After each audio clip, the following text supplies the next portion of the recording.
ওগো আল্লাহ, ওগো মালিক, তুমি ছাড়া তো আমাদের আর কেউ নাই, তুমি ছাড়া তো আমার আর কেউ নাই। আল্লাহ গো, তুমি যদি মাফ না করো কে আমাকে মাফ করবে? তুমি যদি মাফ না করো কে আমাকে মাফ করবে? তুমি যদি আমাকে মাফ করো তাহলে তোমার কোনো দিকে কমবে না, তুমি যদি আমাকে মাফ না করো তোমার কোনো দিকে বাড়বে না।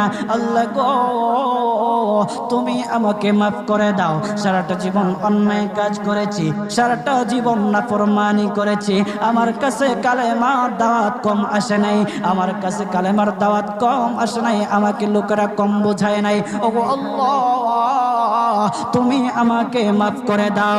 মাফ না করলে কোথায় যাব, কার কাছে যাব? বাবা যখন মারে তখন মার কাছে আশ্রয় নেওয়া যায়, মা যখন প্রহার করে তখন বাবার কাছে